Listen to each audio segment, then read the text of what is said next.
Well, my friends, if you're not first, you're last. Have you ever heard that quote before? Well, I got JD with me, and he is a darling. And we're going to talk about how to understand customer concerns. JD, you, my friend, are very good at talking about customer concerns. You actually give keynotes when it comes to this topic. So I want the audience to put down whatever they're doing, take a look at what's going on in this conversation, and listen to what you have to say because it is influential. It is important. So let's talk about addressing customer concerns and where some people might be going wrong and where we can get it right. Yeah, I think so often in the industry we get so focused on hitting numbers, hitting metrics and all those things that we ultimately lose the true meaning of why we're here. And the ultimate goal is to help our customers accomplish whatever it is that they're setting off to do. And so whenever I think about sales in any industry, but specifically in this one, I always think about we need to be a GPS. So a GPS, you plug in the destination where you want to go. I want to go to Disney World. Great. So you plug in that address. Your GPS then has to find out where you are, your current state, so that it can navigate you in the best, most efficient route to your destination.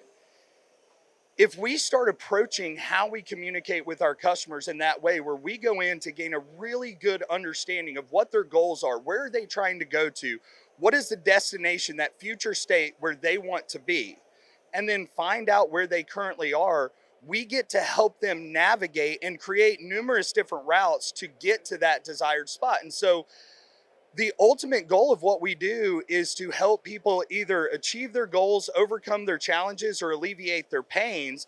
And we do that by going in and not being focused on what we're trying to accomplish, but helping them accomplish what it is that they believe is going to help them ultimately achieve the goals that they have set for themselves. JD, I want to take that topic a little bit and actually do the reverse of what you just described because I agree with you. I think you're right. We do need to help navigate in that way. But a lot of us, and I'm going to use the word, can be selfish and we want to be selfless. And it's maybe the fault of, the numbers we need to create, which creates this unfair bias for things we need to explain to a customer, right?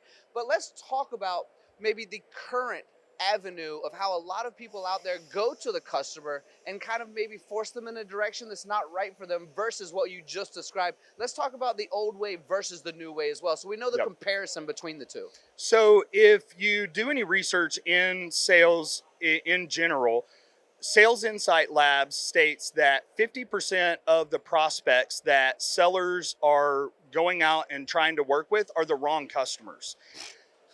That's a lot. That's a big deal, That's a right? big number. That's a big number. So if 50% of our customers are the wrong people, it makes sense as to why there's this overarching selfish need to go see as many people as possible, sell whatever we can sell, because the win rates, our closing rates are so low because we're trying to close the wrong people.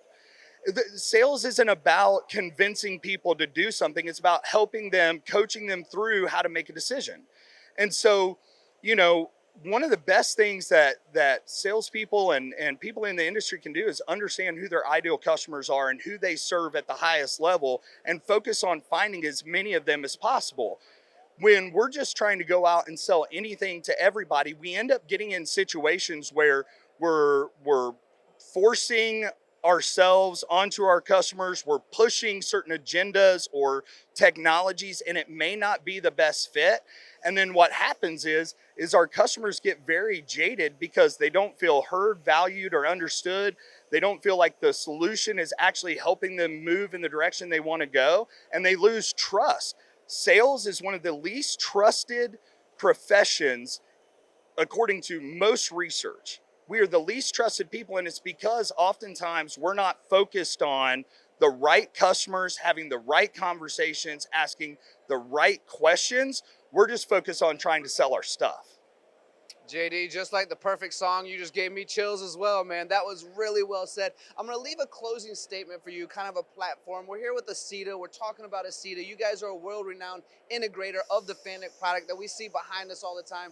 What you've just described to me is really spot on, and it matters. So any closing statements that you could give the audience just about supporting the customer in the right way so we don't go in the wrong direction. So we're not wasting 50% of our overall potential client and time. Time is so invaluable. We can never have it back. 50%, that number blows my lot of mind. time. I might just say it again. 50%, my friends. So how important is it to make sure that we're focusing on those people? Let's use this closing statement as we bring this all for full circle. Everything that we are about here at ACETA is making sure that we are serving at a level of excellence. In order to serve at a level of excellence, we have to truly understand who we can serve excellent. And so we don't work in this paradigm of going out to do everything for everybody. We're very specific and very upfront about the areas that we feel like we are experts in and have the skill set and the capabilities to go out and execute at an incredibly high level.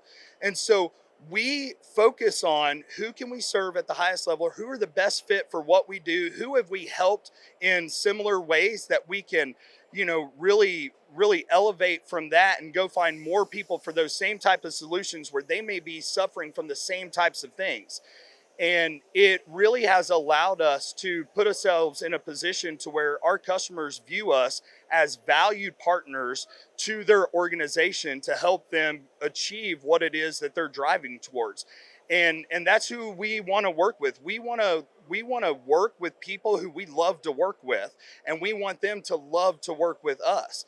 And if we don't have that type of partnership and relationship, it makes things really difficult. And so our goal is ultimately like, let's go out, let's serve the people we can serve, let's love and care for them, and let's really make an impact on their organization so they can go out and accomplish everything that they're working towards. JD, normally I try to wrap this whole thing up with a powerful closing statement, but you've done it for me, my friend. Thank you so much for that. Thank you all for watching. We really appreciate your time as well. As we just mentioned, it's the one thing we cannot manufacture or get back, so we appreciate every time you spend it with us.